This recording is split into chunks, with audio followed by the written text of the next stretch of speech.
Not ready yet.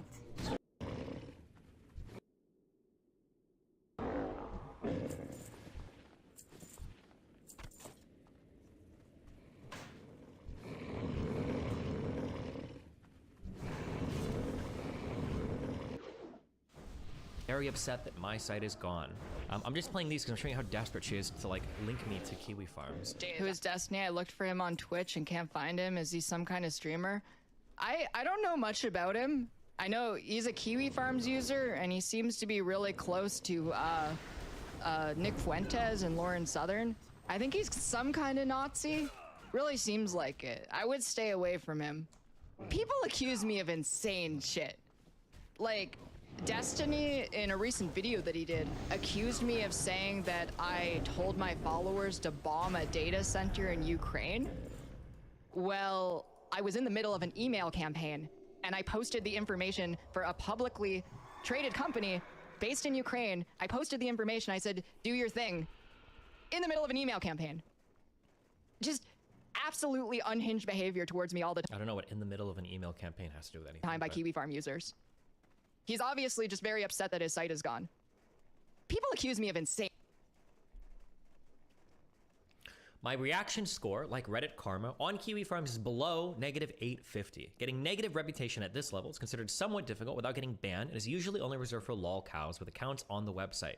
For reference, Near, someone who claimed to have committed suicide due to bullying from Kiwi Farms, had an account as well. I have only ever posted in my own thread, like Near. I have never interacted with any other thread on Kiwi Farms. My full post history is here. You're welcome to go and look through it. The allegation that I'm some kind of Nazi is patently absurd, and obviously so to anyone that has even a passing familiarity with my online presence. In regards to the bombing claim, it wasn't just addressed to her followers at large, but specifically her Ukrainian followers. Boom. When she says she posted the information, this includes the physical address of the data center. Interestingly, she also neglects to mention how she stated that I know Joshua Moon has expressed warm sentiments to Vladimir Putin and the site has many Putin supporters on it. At best, she takes advantage of a brutal invasion and humanitarian crisis for her own ends, and at worst, she engages in an implicit call to violence. So, if I have any Ukrainian followers, here's the phone number and address for where Kiwi Farms is currently hosted. Do your thing. The site is down, but I know Joshua Moon has expressed warm sentiments to Vladimir Putin, and the site has many Putin supporters on it. I think the Ukraine has, it's supposed to be Ukraine. I think Ukraine has more important matters currently. More important matters than dealing with platforms that have pro-Russian propaganda on them during wartime. The only funny thing is you are terminally online and don't understand how the real world works. Watching one of the old voices from Gamergate fly into a soy rage about me because he doesn't understand that countries do not like it when war propaganda that benefits who they are at war with is broadcasted during wartime is so funny. I'd say a little bit kind of strange here. If we're going to hold people accountable for implicit threats to violence, I think posting the address is probably unnecessary, but okay. She claimed on September 15th that I had previously shared her docs and was threatening to do the same to her family. I have never posted direct links to her docs, nor have I ever threatened to post doxes of her family. Let's see if this loads. As you can see, Sorrente has a tendency to fabricate facts and events. However, her lies run far deeper than the baseless claims she makes about me. The prevailing narrative of Sorrente is that of a fearless warrior, fighting for trans rights on the internet while armies of transphobic and hateful trolls try to tear her down. This narrative has been propagated by her, the Twitter activist community, and partisan journalists like Taylor Lorenz of the Washington Post, Amar Khan of Global News, and Alejandra Caraballo, I don't know how to pronounce her name, of Slate and Wired, who uncritically amplified her lies. I'm here to present a truer, darker version of Sorrente than what the media has fabricated. Before we dive much deeper into her, though, we need to take a close look at the malicious and false campaign that she ran to take down Kiwi Farms. After previously sharing my docs with hundreds of thousands of people, hundreds of thousands now? Destiny's now threatening to do the same with my family. He doubled down and also confirmed who he was, and despite this, @Twitter support still refuses to act on the fact that he's ban evading and using his account to harass people. Kiwi Farms. Kiwi Farms is an internet forum started in 2013 by a slightly deranged individual known as Noel or Joshua Moon. It was spun out of a series of 4chan threads dedicated to mocking the Sonny Chu comics of a special individual known online as Chris Chan. These days, however, Kiwi Farm serves as a central hub for users to collect information about eccentric online individuals known colloquially on the forum as lolcows. They tend to target transgender individuals as well as people who seem to be suffering from some form of mental illness. The targets of these threads range from far left to far right and everything in between, with no individual being off limits to the forum. The forum has garnered a notorious reputation for bullying and harassment and has been blamed by several media outlets for having driven at least 2 individuals to suicide, with some claiming 3 were driven to suicide. 2 or 3. This is sloppily worded. These are just a bunch of this. If you Google like Kiwi Farm suicides, you can find like 30 or 40 or 50 articles. I just linked 8 here that they force people to commit suicide. It's quite common for threads to be spun out of pre-existing threads on Kiwi Farms, as many lolcows will come into contact with or create other individuals that will inspire new threads. Kiwi Farms began a thread about me on May 17th, 2017. It's decently active and currently spans over 360 pages. Topics ranged from users attempting to dox my wife, dox my child's mom, accusations of pedophilia, and baseless accusations of a whole host of improper behavior, among other fun and exciting topics. Other online figures would have threads created about them after interacting with me, including Vosh, Central Committee, Anna Voir, and finally, Keffels. This is the foundation of the baseless claim that Sorrenti made when she said Destiny is the reason Kiwi Farms found out about me, although she later contradicted that with her other things saying they found out about her because of her ratio queening. Sorrenti's claims about Kiwi Farms being a hateful transphobic community are not without merit. It is undeniable that much harassment has stemmed from the forum, and much of it is undeniably transphobic in nature, with every person on the thread constantly engaging in transphobic attacks against her. While Sorrenti is right to have her personal qualms with Kiwi Farms, many of the largest accusations that she's levied against the forum are unsubstantiated at best or outright lies at worst. One of the largest reasons she's been able to garner so much support for #DropKiwiFarms is because Kiwi Farms is often blamed for driving as many as 3 different individuals to suicide. This claim has been uncritically echoed by the Washington Post, Gizmodo, Insider, Daily Dot, NPR, Forward Vice, and NBC News, among many, many other sites.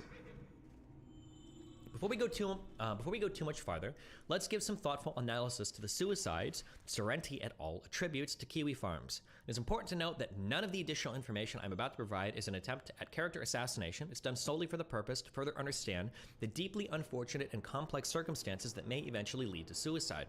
This is done in order to shed light on the reality behind the claims made by Sorrenti et al. If you or anyone you know struggles with self-harm or suicidal ideation, please make use of resources available to help.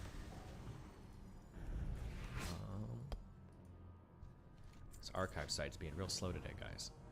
Oh, this was that one cringe tweet that she made. We did it, Nier. I hope your soul can rest. I think she got like 30,000 likes on this, didn't she? This is archived pretty early, but... I am now live and addressing how Destiny lied about me in weaponized hate form that is implicated in multiple suicides against me in an attempt to ruin my life.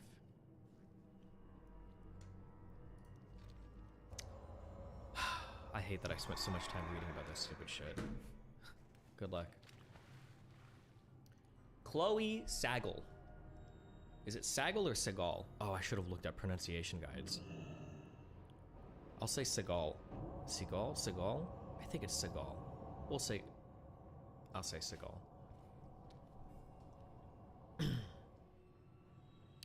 Chloe Segal was known originally as an indie gamer developer who worked on small indie titles such as Homesick and Supernova vs. the Dinosaurs. Her first step into internet notoriety, however, would come from starting a donation drive on Indiegogo in April of 2013.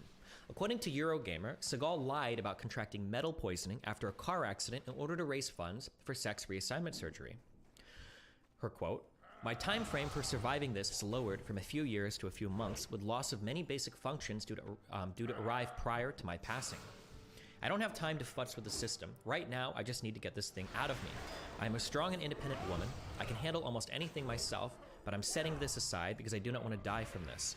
I have never wanted to resort to just donations, as opposed to asking for donations from people who've enjoyed my work, but it's clear that this is the best option I have right now. There was no metal poisoning, and there was no car accident. Alistar Pinsoff, a writer for Destructoid, originally written an article supporting Seagal's Indiegogo. After it was personally revealed to him that the fundraiser was a scam, he revealed as much on Twitter, and then he was fired from Destructoid for outing Seagal as trans. Seagal would fight about the funds for some years afterwards, trying to claim that PayPal was scamming her, even reaching out to Brianna Wu in 2015 before being shot down for help. She would later complain on Facebook to Ahuvia Horel, a somewhat notable figure in the Gamergate era, that the trans community turned their back on her. I think this was the initial article that Pinsoff had written supporting her surgery, and then I think he later tweeted out that he had discovered personally, she had told him that it was actually just a giant scam, and she was trying to raise money for SRS. And once he found out, I think he ended up tweeting about it, and then he got fired from his job for outing Seagal as being trans. I think Seagal tried to reach out to a couple of big figures. One was Brianna Wu, ironically enough. She tried to reach out to get help from her to get the funds secured, but Brianna didn't want to deal with it. Seagal is a bit unhinged. She reached out to somebody else as well, was also a bit unhinged, but... On June 16th, 2018, Seagal would be taken to the police station after a wellness check had been called on her. Officers found her with a machete when they arrived, but they were able to defuse the situation before taking her to Unity Center for Behavioral Health in an ambulance, where she was released shortly after. On the morning of June 19th, 2018, Seagal limped out of her Portland apartment on crutches, making her way to a nearby park. Once there, she read a statement about her struggle with homeless and mental health issues before covering herself in gasoline and setting herself on fire. Her suicide note was published by a close friend of hers, Jasmine Barlow, which read, "My death cannot be silent. It has to be loud and political. My entire life, my experience, my education has led up to this moment. I can only expect trauma and death for my existence." It added at the end, "Whoever needs my van and the things in it should have it." Despite the fact that harassment by Kiwi Farms was not mentioned in the suicide note and does not appear to have played a crucial role in Seagal's suicide, the Oregonian, the Daily Dot, and Variety all mention Kiwi Farms extensively. Seagal had an active Kiwi Farms thread from April 27th, 2015 to December 12th, 2017, with the thread dying 8 months before her suicide. Seagal had attempted suicide once before in May of 2013 on her Twitch stream, and she threatened it again in Twitter messages to another online figure, Zania Jones, in January of 2015. This was a post that she'd made on these forums talking about how she was going to go live on Twitch and I think eat a bunch of pills to commit suicide. What was the post? Was it the one up top? Oh, this is her posting. "I'm scared, just let me die in peace." And I think she tried to stream this to Twitch. And then this is Zania Jones posting DMs of Chloe saying that she's planning on committing suicide. And I think she threatens her as well, either in here or another one, but...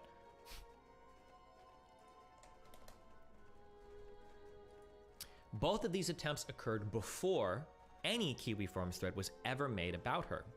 When asked what Seagal was like by a journalist, a close friend of hers described as much.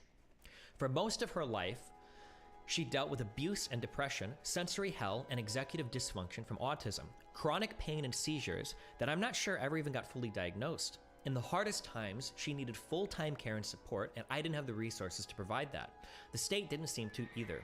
She'd spent time in inpatient psych care, and they treated her like trash.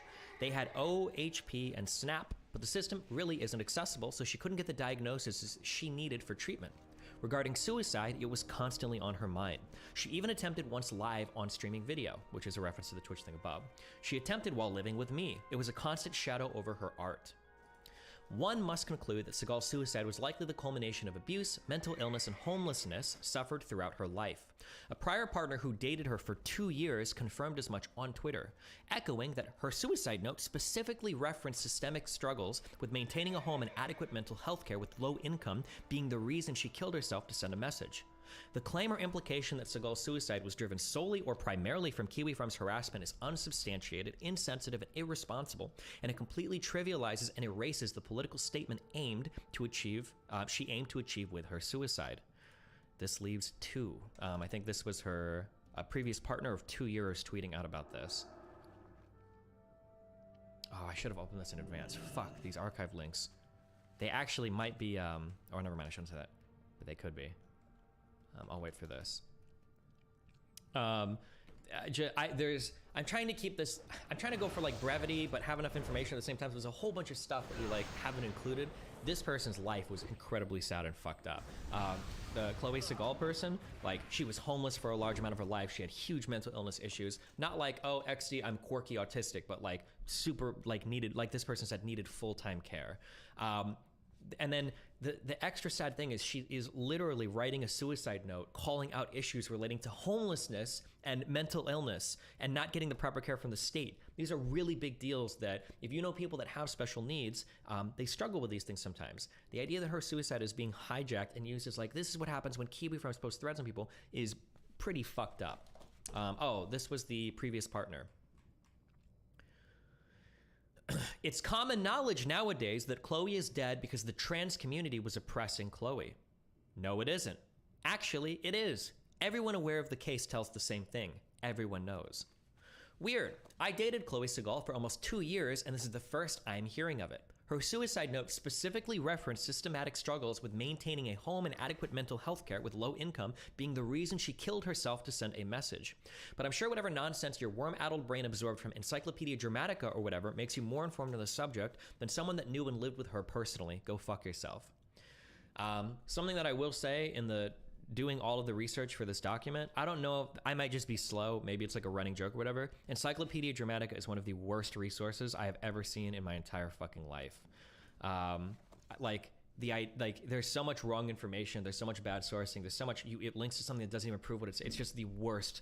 I would never, if you want to read it for lulz or whatever, go for it, but oh my god. Encyclopedia Dramatica is actually a dog shit fucking resource. Don't rely on it for anything. It's literally just a precursor to Kiwi Farms. I'm not going to defend Kiwi Farms, but at the very least on Kiwi Farms, they're sourcing their stuff or posting links or whatever. Like Encyclopedia Dramatica literally just makes shit up. And their source is, I made it the fuck up. Like,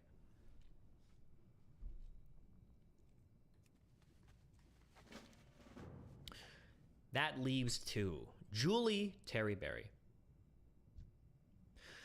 Julie Terryberry was a young, 19-year-old woman who documented many of her thoughts and much of her life on a publicly viewable OkCupid profile. Terryberry claimed to be dealing with depression, ADHD, autism, Asperger's, anxiety, and suicidality. She lived in a furnace room in her house, complained about ants, and posted pictures that resembled those of a hoarder. I know way more about this person's life and Fet life than I ever wanted to, but you can see her posts on Facebook where she talks about how fucked her entire living situation is. I'm in a furnace room. Apparently I can't spell that. Also, the room smells fine. It's not a trash pile, just small, which is everyone. Fuck, she typos so much. I can't read her shit. It's gonna drive me fucking crazy. It's official. I have ants in the room. Grandma says we have to move the box of food out of the room and spray everything, so of course annoying moving shit around. This is like a picture of like the room that she lives in. Is there a point to this picture, or is it just a messy room? Is there a point to this comment, or is it just being a bitch? By 18, she'd already had 7 cavities from drinking too much orange juice and neglecting her dental health. So I'm back from the dentist, surprise, surprise, I have 7 cavities. Recommended that I stop drinking so much juice because that's part of the problem. They want me in for follow-up, which I should have had last time, but as I have said, since Christmas I was worrying about having the money. But yeah, this person's life is fucked. She'd written about her brother attempting to sexually assault her when she was 11 years old. She mentioned catching that same brother watching bestiality rape porn on the computer. She detailed her uncle shooting up heroin and trying to show her his penis, and that she'd made out with her stepsister when she was very young. It doesn't help that when I was young, one of my earliest memories is catching my brother on the computer watching porn, a woman being mounted by a dog and trying to get away, and a ring of girls all shoving things in their asses, and the girls raping one another's asses with shampoo and licking it afterwards. I was too young to know what to say, but I remember it, and I remember trying to find one of the videos later on in life. This memory is unclear, but our uncle was babysitting us and came up to my room to shoot heroin in his leg and showed me his penis. I ran away and fell down the stairs, and mommy came home, but I don't remember anything else. Couple years later, I go to live with my father and stepmom, who has 2 daughters who visit. I once made out with my stepsister Victoria, again very young, and he wrote it in my diary, but were caught and it never happened again.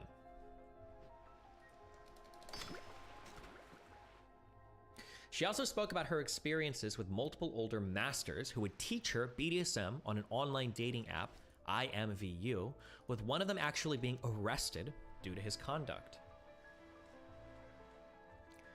Then I found the site IMVU through my love of dress-up games, and that's when I met Doms and learned of what I am or could be. I was taught by several men. My first master was perfect, but eventually we stopped speaking. Then I found others, but I couldn't be with everyone forever, and I was getting slutty and more cocky and slowly becoming myself. Keep in mind, she's writing this, I believe she's 18 years old for this.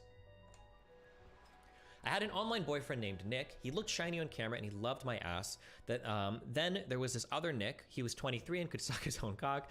I wanted to meet him. I didn't care about the risk. I had no feeling in me. I would have loved if he raped and killed me. I just didn't care, but I wasn't good at being silent, and he was caught and sent to jail. And as empty as I was, I got emptier.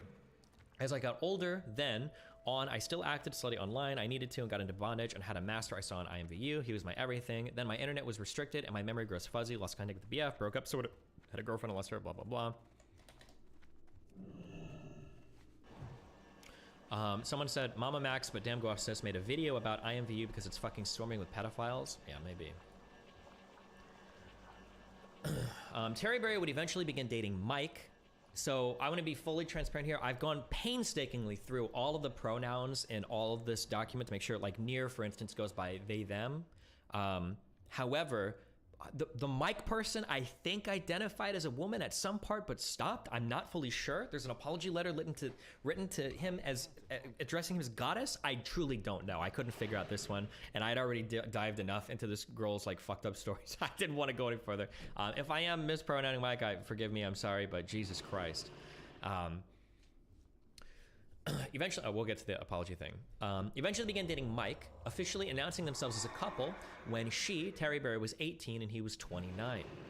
They would go on to post many pictures of her bloody, bitten, clawed, and bruised on her Facebook. There's going to be some stuff that I don't link in this document. If you want to go search for it, you can, but I feel like I don't need to post like bloodied pictures of an 18-year-old. If you don't believe me, then you can go search for it yourself, but I don't think I need to show that here. There are rumors on Kiwi Farms when I was doing research that she started talking to him and they really started dating when she was 17, but I wasn't able to confirm that. Something that I'll bring up at the end of this document is there's a whole bunch of stuff floating out there that I wasn't able to confirm, but unfortunately my ability to research and my team's ability to research, I should say, because there's a lot of people helping me, was pretty inhibited because I'm not able to publicly reach out to people because Kethels is like trying to sabotage me at every fucking step of the way. But you will see, you will see, you have no idea. You'll see when we get to these parts. Holy shit. Kiwi Farms discovered Terry Berry and created a thread on her, on February 6th, 2016. Terry Berry discovered her thread a few weeks later after it was created and continuously taunt farmers on her Facebook. She posted on her FetLife that she'd laughed at it and she told them to do a better job at getting the story straight. Anyone want to read? Anyone want to read me get free roasted by bad stalker? Here's the place to do it. I say bad stalkers because they take half screenshots of only moments I am pissed off in, or of photos without the caption to call me pathetic when they are the fully grown adults behind computer screens making fun of me. Mike doesn't like it. I have majority laughed at it. Many things I wish they could just correct that they have said and tell them how to stalk better. Like maybe if you went through my photos properly and wrote the statuses where I'm not pissed off, there'd be a lot more answered questions and stop taking half screenshots. And fuck any of these people, maybe just message me, blah, blah, blah. And yes, I act like a child. I have Asperger's and I'm still early to be an adult. I have a viable excuse for it. They think Mike isn't really trans. Again, that's discrimination. I'm calling him a pedophile. Like, guys, do some damn proper research. I met him at age 18 and make all of my own choices. And then, well, I mean, yeah, if you don't want people you're making fun of to see what you're saying, it's best to remove the thread. But thanks for putting it back up. Now I can watch myself get stalked and laugh at the free roasting more. Just, guys, again, if you see this, please leave family out of it. They honestly have nothing to do with it. You're taking your adolescent bullying out on them, out on me, not them. These are just more screenshots of stuff related to this is her responding on Facebook about it. Her and Mike's relationship became more tumultuous as time went on, with her wishing they lived together and simultaneously having outbursts regarding their fights. Julie and Mike go back and forth a lot with fighting their relationship. He would cheat on her many times, which apparently he did openly, but when she cheated on him, she was forced to write an essay in order for them to stay together. Supposedly, Mike made her write and post publicly an essay for why he should stay with her when she cheated on him. Keep in mind that 1, this guy is like 11 years older than her, and 2, he's already cheated on her a ton. But this was the essay on why I love my goddess and so. So goddess is in reference to Mike. My goddess instructed I write an essay about why I love her, why I thought it was okay to sleep with someone else, and why I deserve another chance, / how I'll make up for it. Just, Jesus. She would finally commit suicide by hanging herself in her grandmother's furnace room after Mike finally broke up with her. It seemed like they went back and forth a lot. Mike finally went ahead and broke up with her, and then eventually she killed herself later on. This is Mike shows up and he fights on Kiwi Farms. Kiwi Farms responds, as they obviously would, with jokes and shit. But, yeah. One thing that sucks about having to do all of this research in private is that when I was still openly feuding with Keffels, I had a lot of people reach out to me with a lot of information. When I had to go underground with the research, it became harder to reach out to people. But this is a message that somebody sent me that had went to school with her, or she was a few years ahead. But take it or leave it for what it's worth.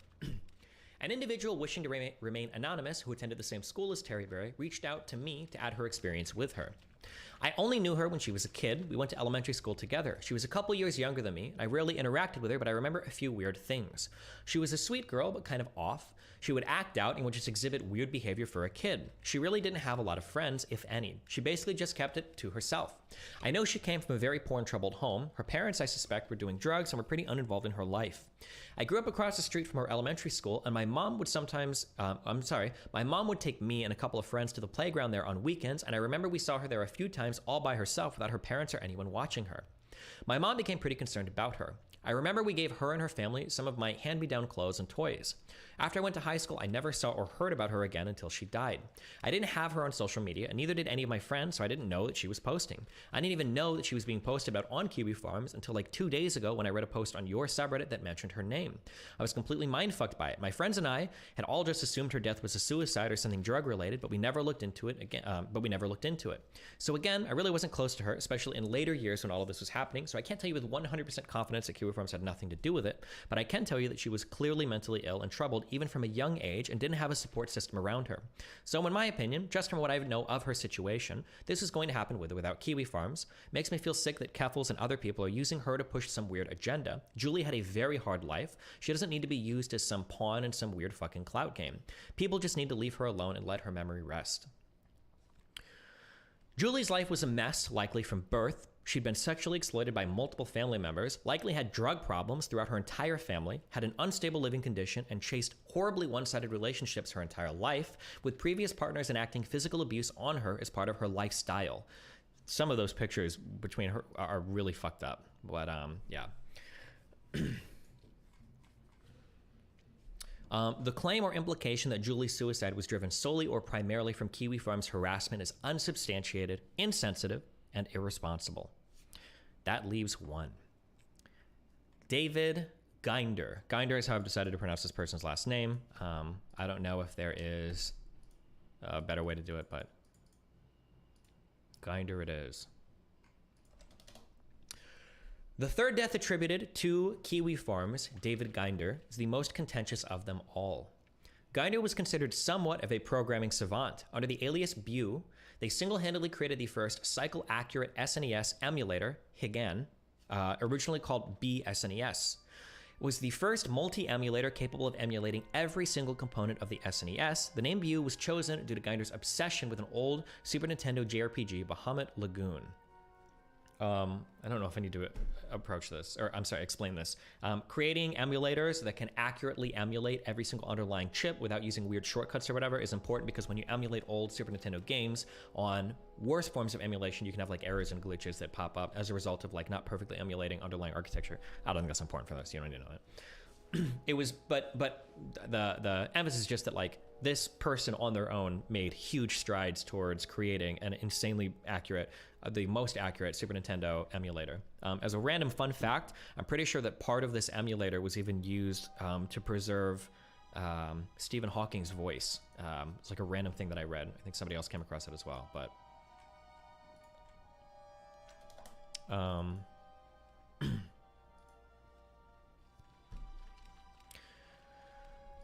Despite Ginder's success in the emulation scene, they were frequently involved in drama across several mediums. They were almost scammed in 2011 by an admin of Assembler Games, Kevin, over a monitor on eBay. They posted about this. In 2012, Ginder tried to auction off their complete collection of Super Nintendo games for $20,000, although they received no acceptable bids.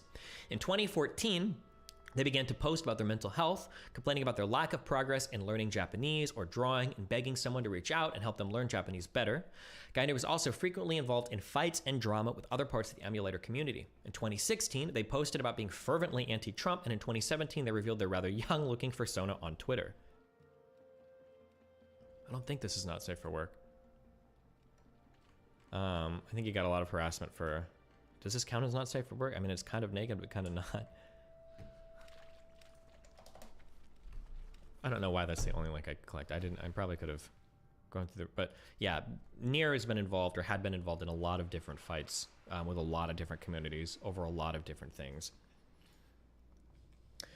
They expressed concern about their failing health and losing too many productive years of their life without meaningfully progressing in any areas beyond programming.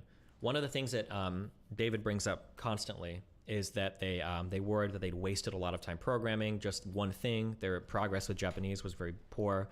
They didn't feel like they had made, like, they'd done anything with their life that was worthwhile besides the emulator. Like, that was a big consistent thread throughout a lot of their posting. Ginder's Kiwi Farms thread was created on May 14th of 2018. The thread was, by Kiwi Farms standards, a relatively inactive thread. After only a week of creation, the thread died until September 12th, 2019. After another week of posting, the thread died again until February 2nd of 2020. On February 7th, Ginder shows up and begins posting in their own thread, explaining why they created their Nier persona and their attempts to separate their programming achievements from their personal oddities. Ginder even goes as far as to thank some of the posters for the wake-up call they saw in the thread. I think at the time of Ginder posting, I think this thread was only a few pages long. Pretty sure it was less than 10 pages long. Ginder's quote: "I'm not going to condone anything here, but honestly, I appreciate that this thread was made. I really do. It put all my bullshit in one place, and it was a bit of a wake-up call for me. It's not perfect, but I've been trying to get my shit together as much as I could these past 2 years. I'm not going to dismiss my friends, or those who happen to be trans, or furry, or on the spectrum, or whatever it is you guys dislike to fit in here. So I'm sure it's never going to be good enough. I do dismiss anyone who hurts another child or animal, though. Putting those people in jail is the one thing I support from here. I took the valid criticisms to heart, and I've been making changes. I took down my old articles, I stay out of politics and online arguments, and I'm keeping my head down and staying productive instead. I'm working on making software now that people don't hate and that aren't filled with my own bizarre hangups. I'm trying to pass on my knowledge so that someone else can take the torch when I'm gone. So sincerely, and only in my case and no one else's, thank you for the wake-up call here, OP. No hard feelings, I'm not asking you to take it down, and I know you never would anyway. Keep it, mirror it, put it on a titanium disc and ship it into space. I'll own all of my mistakes. If you ever get a DMCA or GDPR request or some bullshit on this, it's not me. Send me an email and I'll counterclaim it myself. People do impersonate me, for example, on Stormfront, so keep your guard up against any false flagging or white knighting, please. I support free speech absolutely, even when it's speech I don't like, because silencing it only makes things worse. I even defended Tom in the recent Goman translation controversy, knowing they'd lose knowing that it'd lose me support among my friends. And I'll lose a lot of support by simply posting here at all, so be it. In any case, this has nothing to do with you folks, but I've been planning to retire at the end of the year or so. I did what I set out to do with my SNES emulation, and now I've mostly outlived my usefulness. Let me wrap up my last few projects, and then I'm out. Many of the replies were positive, with Nier themselves expressing their surprise at the response their post received. It could be worse. You could be unskilled, lacking genitals, and doxxed. Count your blessings. Transphobic attack. Well, we're all assholes here. Most of us are just taking the piss out of you. Half of us are autistic too. Last and most importantly, do you have anyone you'd like to post about or dox? We have small but persistent cliques of lefties. They could use someone with your skills.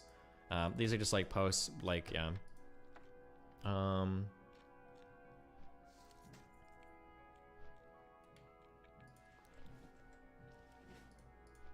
This was Nier's response to some of those last posts. I thought it only fair to at least read some of the responses. To tell you the truth, I was expecting the complete opposite reaction. I've been humbled and pleasantly surprised. Thank you.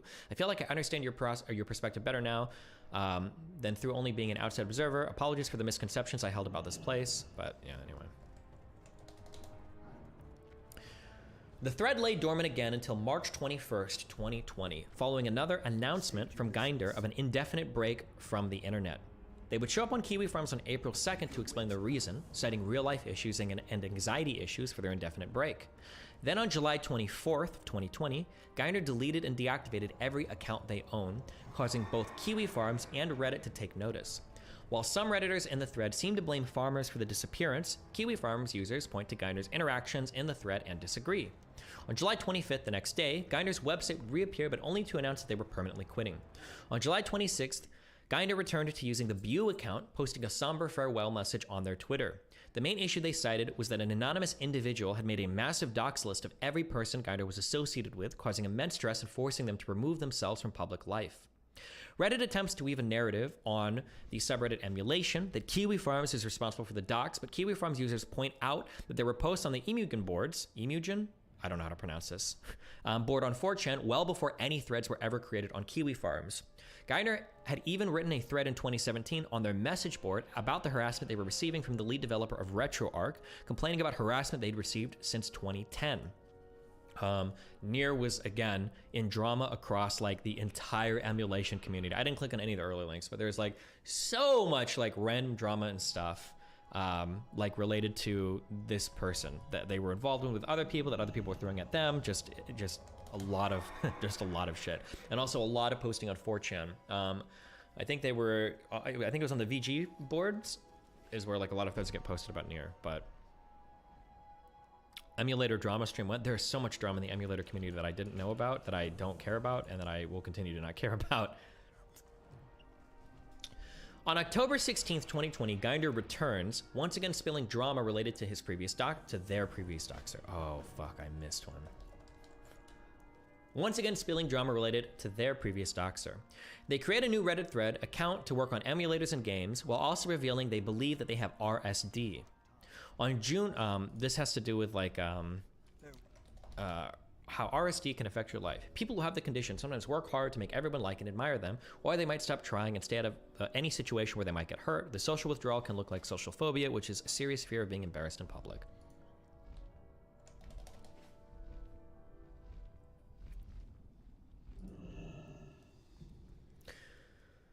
On June 26th, 2021, Ginder sent an email to Joshua Moon requesting for him to take down their thread on Kiwi Farms, claiming that the doxing stemmed from the forum.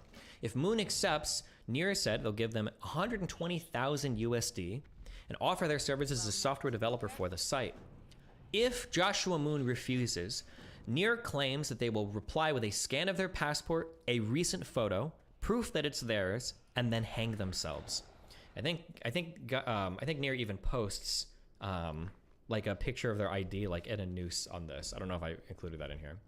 Ginder and Moon go back and forth over several emails, with Ginder sending 4 emails within a 13-hour time span before finally stopping, claiming that they're going to commit suicide. They said that they had given their passport scan to a trusted friend who will post it anonymously in a few hours so that you guys can confirm it's legitimate. They then said to look for news in the Arakawa ward of Tokyo in a few days. No passport scan of David Ginder, nor news of an American suicide in Tokyo ever emerged. On that same day, Ginder posted a Twitter thread laying the entire blame for their suicide on the 13-page thread about them on Kiwi Farms.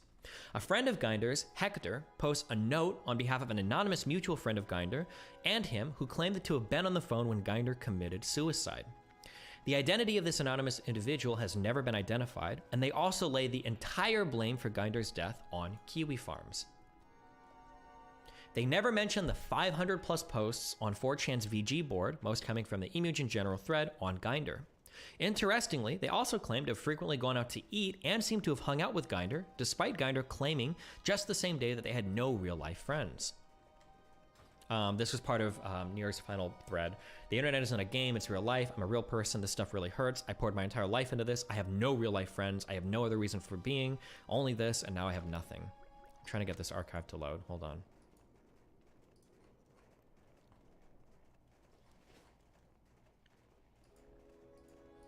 on. Is this worth reading? This is kind of a weird note, but... At 11:45 on Sunday, I was on a phone call with Nier. They'd just taken a large overdose of codeine and guanfacine. I saw a photo of the noose. 30 minutes into the call, Les Voyages de l'Âme by Alceste, I don't know, started playing at the other end. I wouldn't hear their voice again. Near took their own life. That's how a news article would phrase it. Suicide is a voluntary action, a problem with oneself, implying nobody is to blame but the victim and perpetrator, one and the same. But that's not how human brains work. We are not cold, calculating machines. We are a product of our environment. We are shaped by our experiences. A single powerful traumatic event can change a person forever. So can a million small ones. This is not a weakness of the mind. It is a fundamental part of what it means to be human. Near was a brilliant mind in a corner of the web, all too often rife with toxicity and harassment. Despite this, they continue to pour their life into the one thing they loved: emulation and retro gaming. Despite this, they continue. Developer of the BSNES, Higgin, and the Eris emulators, Near was a relentless force for accuracy in the formerly haphazard world of emulation. Working out the most elusive hardware glitches and corner cases, they advanced the world of SNES emulation by leaps and bounds. They also recently released their ultimate labor of love, a fan translation of Bahamut Lagoon that might well be the most exacting and meticulously crafted language adaptation of a video game of the era. Near was also incredibly kind, funny, an incredibly kind, funny, and welcoming person. I'd known them for several years, but after they moved to Tokyo a few years back, we started talking more often. One of the most modest people I've ever known, they were unlikely to suggest hanging out in person, but never rejected an offer. I wish I'd done that more often. We've had long text conversations and shared many stories. Near did not commit suicide. Near was murdered, victim of a lifetime of harassment. After an abusive childhood and followed by community toxicity, Near was eventually targeted by Kiwi farms. Members of that website made a sport of preying on the less fortunate, on those in positions liable to being emotionally abused, and they do so relentlessly. From the comfort of anonymity or of sitting in front of their computer thousands of kilometers away, they glee in slowly destroying the psyche of others bit by bit to death if possible. Near survived that. Many wouldn't, but Near was strong enough to overcome that level of emotional abuse. But Kiwi Farms is relentless. Not to be defeated in their pursuit of utter emotional and psychological destruction, they went after who Near treasured most, their friends. Doxing some, directly targeting others, and even specifically seeking out suicidal people to target. That broke Near. After falling down a depression, a spiral of depression, and eventually breaking off contact with everyone last year, I feared for the worst. Eventually, they were luckily able to get help and found medication that helped them cope with the psychological scars of abuse in late 2020. I first heard from Near again in late October 2020. We started having chats. It seemed like things were getting better. Unfortunately, medication can be a fickle beast. It didn't work forever. The looming threat of Kiwi Farms, of their power to destroy not just Near, but also their friends, caused them daily anxiety that just wouldn't go away. Worried that their friends would feel burdened by their condition again, Near decided to avoid the subject. I only found out about this relapse today. And then the rest is like a message to Kiwi Farms. But I last saw Near on June 9th. We had sushi in Akihabara, then sat down for a cup of coffee. I was a bit busy that day, but I was looking forward to inviting them to hang out again soon. Some song played on repeat at the other end of the call for another hour. I couldn't bring myself to hang up. Published on behalf of a mutual friend of Near and I who wishes to remain anonymous for their own protection. In all of my research, I'm trying to figure out like what flipped for Near, because it seemed like initially they were lukewarm towards Kiwi Farms or didn't care much, but then something flipped and they started to blame everything on Kiwi Farms. There was a big docs list that was posted of them and a lot of their friends, and I think they might have blamed that on Kiwi Farms, but there is no evidence or proof that Kiwi Farms is ever the originator of that docs list, and Near had people across the internet that hated them way more than Kiwi Farms. So I'm not sure why they Near blamed Kiwi Farms. I have no idea, but Hector tweeted the next day that they had confirmed that Near passed away yesterday, with the police department in charge of the investigation. No further proof is posted. Of the 3 suicides blamed on Kiwi Farms, Ginder seems to be the most attributable, given that they called out Kiwi Farms specifically in their final tweets. The problem? There is no conclusive evidence that Ginder is actually dead. The evidence given for Ginder actually having committed suicide is scant. Their friend Hector tweeted that they confirmed with police that Ginder was dead, then posted a note from an anonymous friend claiming they had been on the phone when Ginder died. No police statement, no obituaries, no death certificate, no news articles, no U.S. State Department logs were ever made public. Ginder's passport, the one they'd claimed in an email to Moon would be released posthumously, was never posted. Suicides are taken quite seriously in Japan too, with some apartment complexes even requiring purification rituals due to the stigma. It seems odd that a somewhat notable foreigner killing themselves in Japan would draw absolutely no attention to itself. Ginder claimed to be ready to give their life savings of $120,000 to Knoll. Were the proceedings to settle Ginder's estate? Ginder's widower husband hasn't made any public statements about their death, neither has Ginder's family. The only 2 people who have confirmed the death are Ginder's friend, quote unquote, Hector, and an employer who's provided 0 evidence of death. All we have from Hector are ambiguous tweets, and all we have from Wayne Beckett, Geinder's employer, are bizarre ramblings on Kiwi farms. I tried to look up information. We all tried to look up information about this Wayne Beckett guy. I have no idea. It is a real person that works for some very, very small company. Their posting on Kiwi farms is bizarre. Here are some of the postings that I'll just read you through the postings on Kiwi farms. This is supposedly the employer that confirmed the death, okay? I hope you bastards are happy with yourselves. This morning, police broke into his apartment and found David had killed himself. Now we have to try and find his parents' details to tell them he's dead. Fucking funny, right? I said it before in this thread. I'll say it one more time. View worked for us. Someone forwarded the post online to us. People in the Tokyo office went to check on him after the police broke in, and they found him dead. He had hung himself. If it is a lie, he is fucking... Wait. Holy shit. Fuck me. I should have reread this another time. This says they hung himself, but before they said they'd taken medication. Okay. There's a lot of inconsistencies on a lot of different things, by the way, going forward. But if it is a lie, they are a fucking good actor, pretending to be dead for over a week now. I have had the dubious pleasure of speaking to his loved ones. This is my real name, no aliases. He specifically stated Kiwi Farms in his suicide note. Oh, the post said OD and noose. Well, they said they saw a picture of the noose, but I don't know if they said they'd hung themselves.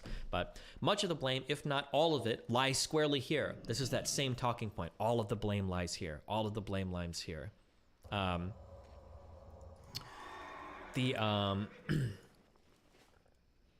Fuck. Oh, I was going to reach out to Noel because one thing that I was curious about, it was mentioned that there was a noose in a picture. Yeah, I remember that. He said he saw a picture of the noose. His friend did. One of the things I was going to reach out to Noel about was to figure out, Noel says that he verified, or I believe this Wayne Beckett account was verified. I wonder what that means. How Noel does the verification on this person. I'm super curious. But Kiwi Farms was going down a ton because of all the DDoSing and everything, so...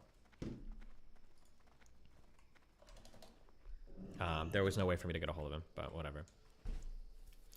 Why would I tell you? You guys are such dipshits. If the door was locked from the inside, how would they open the fucking door? Secondly, if you don't know his name, how do you know he hasn't died? Take a look at the obituaries. I'm not going to waste any more seconds of my life on you morons. Congratulations, Sherlock. You know his first name. Whether you believe me or not is irrelevant. I have better things to do than to try to convince a bunch of incels of a colleague's death. Believe what you want. Perhaps you will sleep at night. Congratulations, Kiwi Farms. This is a picture of an urn they post, and I think they have his name, or their name beneath it. I have a photo of his corpse, but to be honest, I don't think that'd be kind to his loved ones. No doubt you would say it's photoshopped. Crikey, you guys are sick as fuck.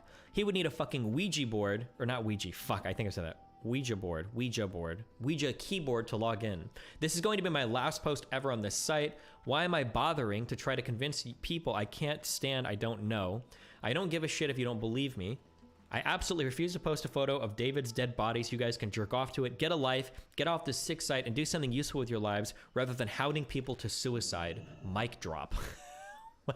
Okay, I don't know if you can see the mic drop. Fuck.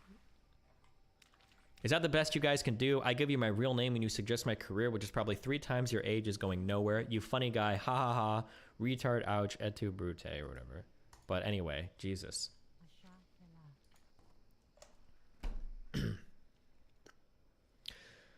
In these ramblings, Beckett attempts to debate Kiwi farmers into believing that Geinder is dead, as well as utilizing really out-of-place terminology given the subject matter, such as crikey and mic drop.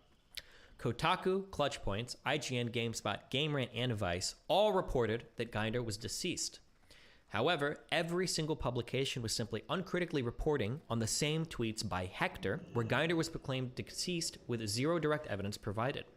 USA Today at least included a statement by Geinder's previous employer, Wayne Beckett, about his death, but oddly, Wayne stated that Geinder didn't explicitly name Kiwi Farms when opening up about the online harassment they were receiving. This is kind of weird. Oh fuck, I need the other post. I think when USA Today talks to Geinder in this article, or I'm sorry, when they talk to Beckett in this article, I should have posted the other one, the outline one or whatever. But when they talk to Beckett in this article, I think Beckett says that Geinder didn't explicitly name Kiwi Farms about the harassment. I couldn't prove this. I wish I could have. I wish I had more. I wish I could have been more public. I don't know if the Wayne Beckett that posted on Kiwi Farms is the same Wayne Beckett that exists in real life. I don't know. But I guess that's for Noel to know, depending on how he did the verification. get a drink. Hold on.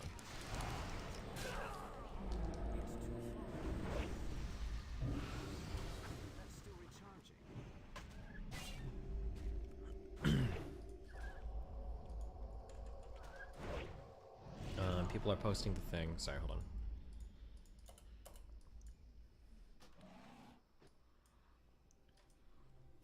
Wayne Beckett, founder of, I'll just read this in Hong Kong, founder of Hong Kong-based data power development, said Near, whose full name was David Kirk Ginder, was an employee and confirmed Ginder's death to USA Today. Beckett said Ginder, who identified as non-binary, shared that they were having trouble with bullying online, though they didn't explicitly name Kiwi Farms. Interesting. They also know that they're non-binary there in that USA Today article, but when they were posting on Kiwi Farms, they constantly misgendered Near. But hey, who knows?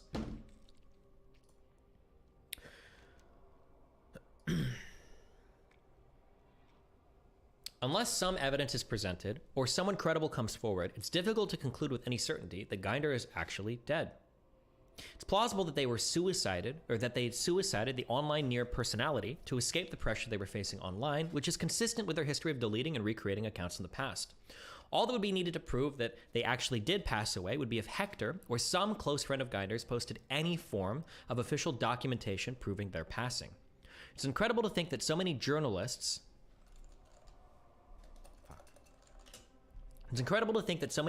spanning so many years have so thoughtlessly attributed 3 suicides to Kiwi Farms. Hardly any of the research done on any of these 3 individuals was gathered via any media sources. Instead, I had to dig through archives of 4chan and Kiwi Farms threads and FetLife and Facebook to understand what was really going on. Not a single journalist seemed willing to do any homework beyond copying the work of other journalists before them. In the end, the 3 suicides caused by Kiwi Farms ended up being 2 misrepresentations and 1 unconfirmed case. There was 1 potential silver bullet. This is another one that I could have reached out publicly. If anybody can know this, or if anybody has any information, wants to shoot me an email or Twitter email probably. If anybody knows what Near's Twitch account was and can confirm it, if they know 100%, I can actually show that messages were posted on that Twitch account after Near had supposedly committed suicide. But it's like, but I'm not going to say what the Twitch account is because I don't want people faking it. But the way that I can collect logs, or we can collect logs and look at stuff, I can actually show that. But I would need somebody to reach out to me and confirm that they knew what Near's Twitch account was. And until then, I can't do it. There's a thing that I'm like 50% it could be their Twitch account, but I'd have to know. That would be a pretty big thing, but I didn't want to include it here because I didn't have enough evidence for it. But yeah. But if anybody knows, if anybody who's listening, anybody knows, that would be it'd be quite the meme. Okay. Whew. Still going.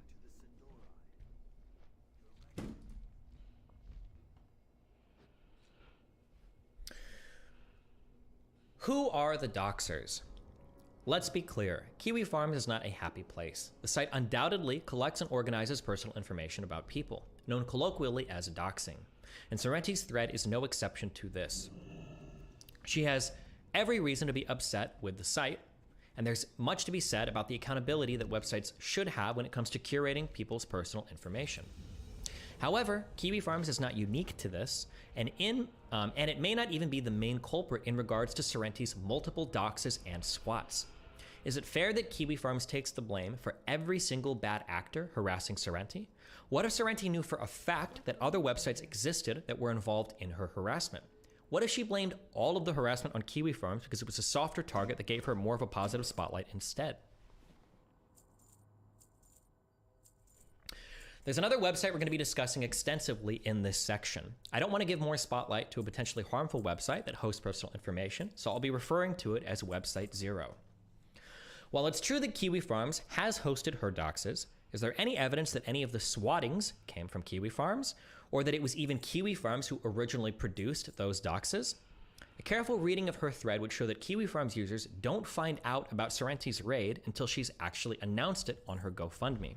It's possible that one could think Kiwi Farms users would attempt to swat her secretly, but does it really make sense when it's also been claimed that users on the site are publicly threatening Sorrenti? I decided not to do a whole section on this, but just because there's like implications, but the information around the threats that were posted on Kiwi Farms that I think ultimately got them delisted from Cloudflare is hella sus. There is a person that like, so this person has an account that's like, hasn't posted in 2 years. Then they start posting in Keffel's thread. This person makes a threatening post at 3:42. Keffel's has a screen cap at 3:53, tweets at 3:55, and then at 3:56, the post is deleted. I don't know if any of you guys have ever seen that thread on Kiwi Farms, but that shit moves at like 1,000,000 miles an hour. I think I've clicked on her thread like once or twice, and when I click this thread, it's like there's 20 new pages in like 2 minutes. It's like not even worth trying to read. But it's pretty crazy that there were 2 threads posted on Kiwi Farms. I'm pretty sure both of them got taken down within 15 minutes. And somehow it's like still like too big of it's just interesting because like Twitter would never be held to the same standard. No other website would ever be held to the same standard. Somebody posts a threat, moderators remove it, but the threat gets like shut down from the thread gets shut or the entire website gets like kicked off of Cloudflare. Like that's pretty insane. But regardless, Kiwi Farms users don't find out about Sorrenti's raid until she's actually announced it. It seems reasonable that we would need a high bar of proof that serious harassment like swatting is actually originating from a website before attempting to wipe it from the internet. Sorrenti's actions have been continuously and needlessly reckless for somebody in her position. She announced that she'd be staying in a hotel.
Get on with it. We will have our revenge. Suffer well. We are done.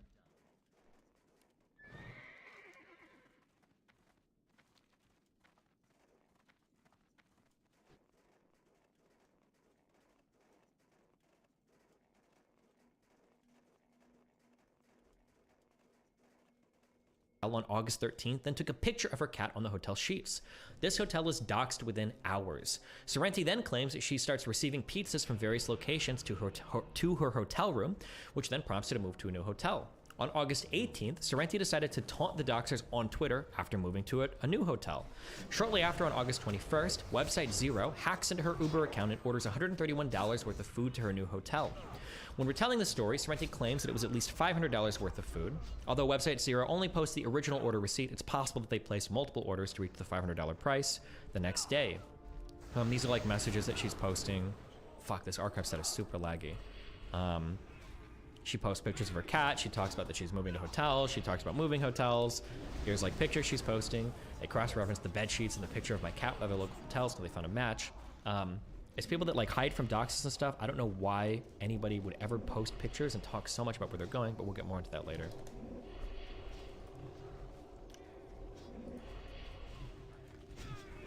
Wait, what was this? Oh, and then this is like her taunting the doxers, basically. They'll never find me now. I'm better at hiding than Saddam Hussein was.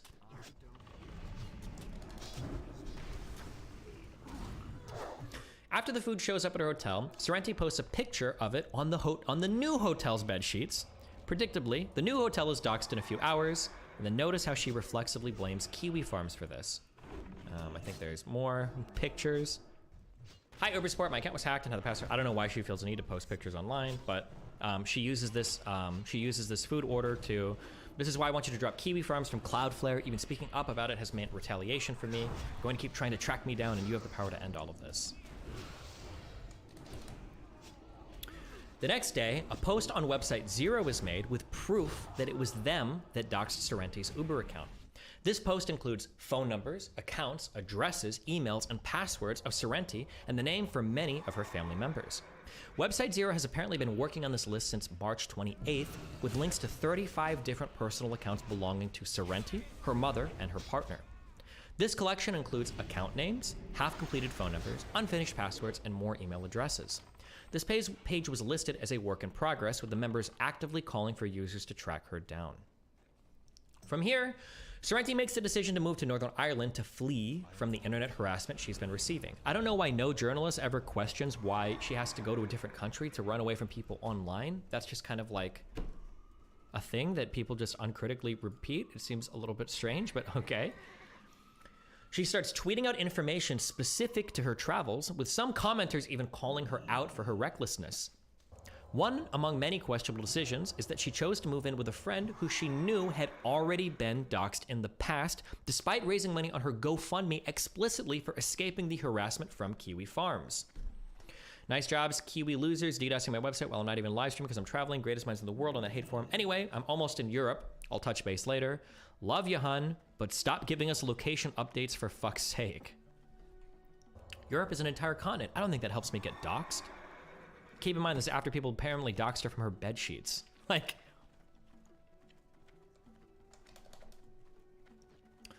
Website Zero identifies this new location on August 26th thanks to a doorknob and takes credit for it once again before it even makes its way over to Kiwi Farms. It's important to note that Kiwi Farms was down from August 26th to August 29th while this dox took place. Sorrenti's dox was also pinned to the top of Website Zero from the date it was created until September 4th. Once more, Sorrenti blames only Kiwi Farms, calling them out by name on August 29th. Still not a single mention or allusion to Website Zero. I think this is just going to be another post of that. Why does Sorrenti never mention Website Zero? It can't be due to lack of knowledge. She tweeted out to another journalist, Jesse Single, asking him to stop making allusions to Website Zero because she didn't want anyone to find out. This was her talking about the Kiwi Farm. The Kiwi Farms users identified my location in Ireland and threatened to show up at my address at 9 a.m. tomorrow. I've already found out their name and forwarded their information to the police. We need to get this behavior down. More blaming everything on Kiwi Farms. Jesse was almost going to report on that other, is Website Zero an alias? Yes.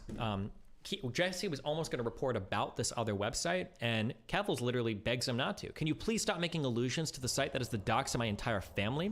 I haven't talked about it and asked journalists not to mention it because I don't want to put my family at risk. There's no reason for you to be sharing this information. Actual journalists know what the truth is. I've been quite forward about it. You're actively putting my family at risk because you care more about views than human decency. What the hell are you even doing?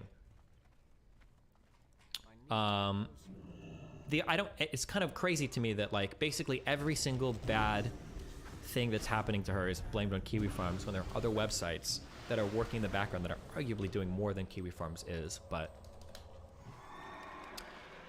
in a private message she sent to me on September 17th, Sorrenti expressed concern about me reporting on her doxing claims. We'll provide proof of this exchange later on in the document.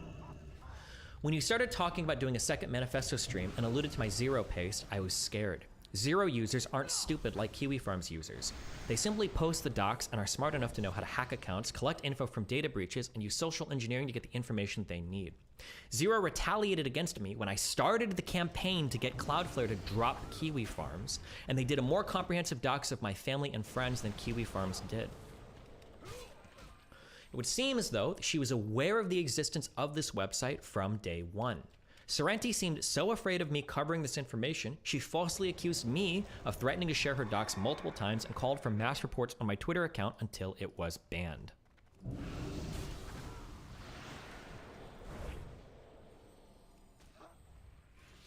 Sorrenti would also go on to blame Kiwi Farms for the hacking of her Uber Eats account, even directly calling for Cloudflare services for the website in response to the hack. This is her, after previously sharing my docs with hundreds of thousands of people, Destiny's now threatening to do the same with my family. Twitter support, a user went by Steve Vanell was banned for making violent threats against a telecommunications company. Just this was like a 10-year-old tweet, everything she could find. Currently ban evading using the account The Omni Liberal to threaten to release my family's private information. This was her tweeting to get Kiwi Farms dropped because of the Uber Eats hack, even though the Uber Eats hack was taken credit for by Website Zero. Despite knowing this, however, her Uber Eats hack was posted and taken credit for on Website Zero on August 22nd. They literally posted the receipts on the Uber Eats thing. Despite knowing this, she places absolutely no blame on the website and funnels the attention into her campaign against Kiwi Farms. Why is there still no mention or even allusion to Website Zero when they are actually known for doxing, swatting, hacking, and harassment? Let's review. Kevils has claimed insofar as doxing goes that, and then I think this is just a summary of everything. On August 18th, Kiwi Farms posted a dox of her hotel room and the house she used to live at. Kiwi Farms did post her old house, her parents' house, on March 27th, but Website Zero also posted her old house on April 2nd, August 14th, and again on August 22nd. Her first hotel was posted on Kiwi Farms, though the leak was a result of an investigation of a picture that she posted herself on Twitter. She's now in between homes because Kiwi Farms keeps attempting to dox and swat her. That claim on August 18th again. Sorrenti's hotel was doxed as a result of her picture, though there was no room number posted. Kiwi Farms doxed her entire family. Sorrenti's family had all of their information hosted on Website Zero on August 22nd, and it had been in the works since March 28th.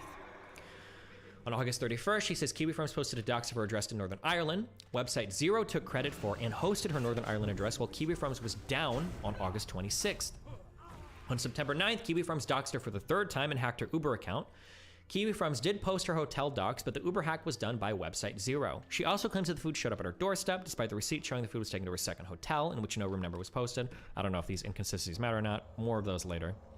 September 12th, Kiwi Farms posted a dox of her and her loved ones and had the police point guns at her. Sorrenti's parents' address was posted 3 times on Website Zero up to this point and once on Kiwi Farms 5 months before the raid. Website Zero posted the full family docs on August 22nd. There was no evidence of Kiwi Farms being behind the raid either. September 15th, Kiwi Farms had doxed her and her family and then impersonated her to cause the raid. Again, Sorrenti's family had all of their information hosted together on Website Zero on August 22nd. Her parents' address was posted a single time, 5 months before the raid, and 3 times on Website Zero. Once again, there is no evidence that Kiwi Farms was behind the raid.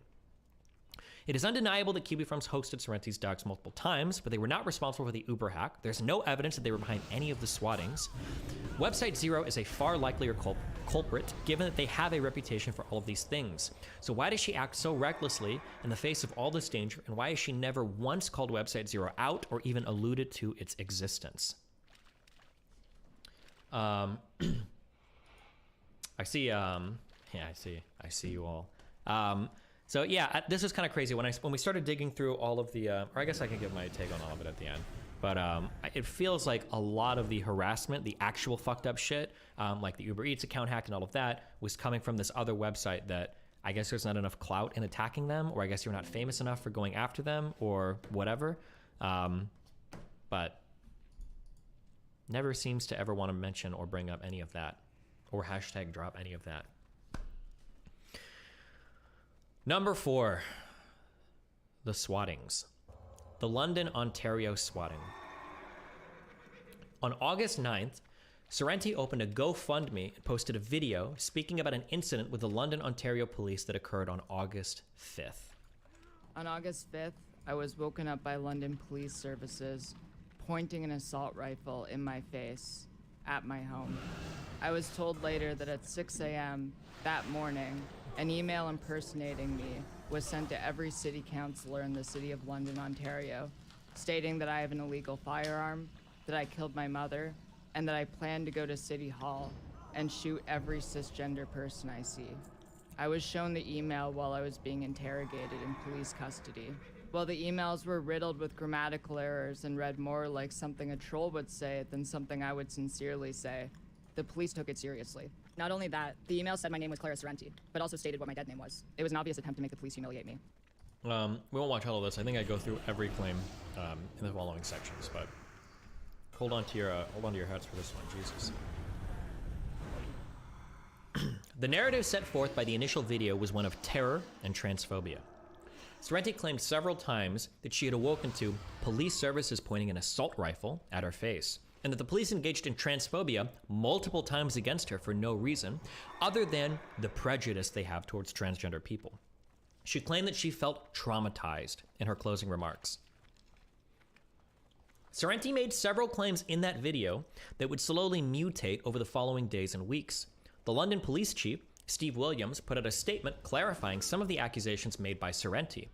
Despite her initial media blitz on the 9th, which included an entire press kit linked in a Google Drive beneath her GoFundMe video, Sorrenti has not responded to CBC's request for comment on Williams' statement regarding her arrest. Let's analyze the evolution and veracity of these claims based on her statements over time.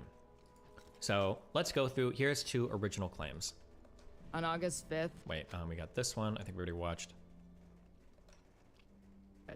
when I was woken up by police officers and saw the assault rifle pointed at me, I thought I was going to die. I feel traumatized. I was woken up by London police services pointing an assault rifle at my face. When I was woken up by police officers and saw the assault rifles pointed at me, I thought I was going to die. In an August 10th interview, she states, resulted in police with guns at her doorstep and her being arrested. When I went into the hallway and then saw that assault rifle, I screamed and I thought I was going to die. On a September 15th stream, she says, So, one of the last things that I want to address before I get into the actual policy proposal, people were trying to say this was not swatting because they did not do a dynamic entry, meaning they didn't break down the door and rush in, which I never said they did. They did not go into my apartment until after I was in custody, and they had a search warrant signed. But then they also say, Sorrenti also says, and this is her fiance Alex, or ex-fiance now, I guess. actually had to go inside the apartment, like in our front foyer, almost right to our bedroom door, and they yelled at Clara while she was in bed. So she got up. They were saying, Clara Sorrenti. Note that they did not use her dead name at this point either. They said, Clara Sorrenti, we know you're in there. Come out with your hands up. And she had been totally asleep. She got up and came out of the bedroom door frame. And at that point, she saw a rifle pointed at her. She had been awake for... She was woken by the barking orders of a police officer. So it went from, I was woken up by London Police Services pointing an assault rifle at my face, to, well, I went into the hallway and saw an assault rifle, to, well, okay, they did the powerful knock, they pulled my fiance out, then they came in, then they shouted at my door, then I got up, I think she says in another video, she gets up, she puts on her PJs, and then she goes to the door. A little bit quite different from the original claim of like, I woke up and I think there was an assault rifle in my face. There's another claim in this stream from Alex, Sorrenti's ex-fiance. I'm pretty sure she tweeted that they broke up. I think that was a tweet, right? Where Alex says that they saw lasers from rifles trained at the front door. When I mentioned this on stream, and so, yes, I opened the door after they had banged on it. And as soon as I opened the door, they had bound it with a rope so it could only be opened a little bit, but I saw lasers from rifles trained on the front of the door. I literally had 5+ law enforcement and I think 1 military guy email me and said that there is 0% chance that anybody would be using lasers in any daylight environment ever for any law enforcement. I don't know if that's true. I tried to source this. Somebody sent me pictures of the London, Ontario Police Force. There are no lasers on their rifles. I don't know how I would even begin to prove a claim like that. But the explanation I was given was that lasers are very rarely sometimes used in night operations for military, and they're going to be lasers that you can't see. They're only going to show up on like infrared or something. And the second thing would be that any laser that would work in the daytime would be so fucking bright that it would literally blind people. It'd be too much of a liability. I don't know if that's true or not. I didn't include it here because of that. I don't know how I could even verify that, but on the September 15th stream, Alex, our fiance, says another thing about this. And so, yeah, someone did not wake her with a rifle pointed 3 inches from her face, but essentially as soon as she woke up... So someone did not wake her with a rifle pointed 3 inches from her face. Right after, there's also a claim that they had a gun directly pointed at her within seconds of waking up, but that she also had time to put on some pajamas that were on the floor before she exited her bedroom. So that's where the claim was finally walked towards from the original claim of, I was woken up by London Police Services pointing an assault rifle at my face.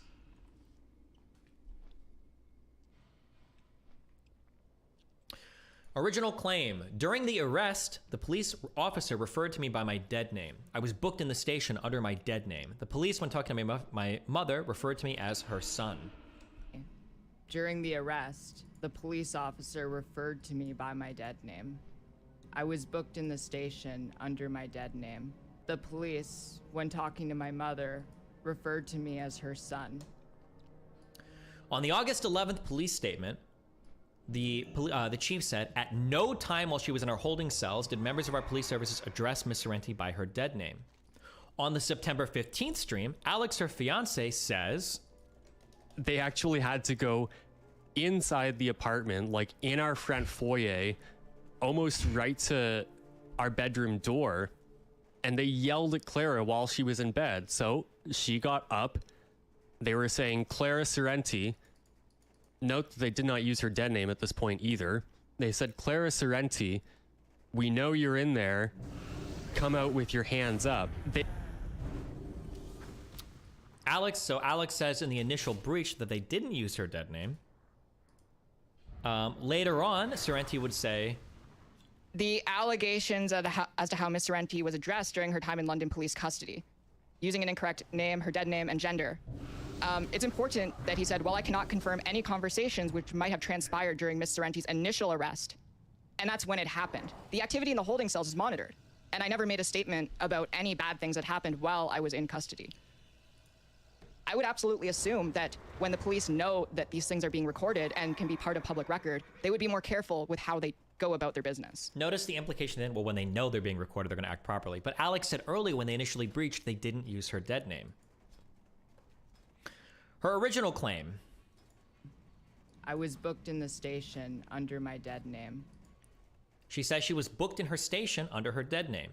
Again, the police chief said, at no time while she was in our holding cells did members of our police services address Ms. Sorrenti by her dead name and gender. The activity in the holding cells is monitored, and I never made a statement about any bad things that happened while I was in custody. So she says that nothing bad happened while she was in custody, but she literally said, I was booked in the station under my dead name. The police, when talking to my mother, referred to me as her son. This is despite the fact that I have run as both a member of parliament. She said she was booked under her dead name.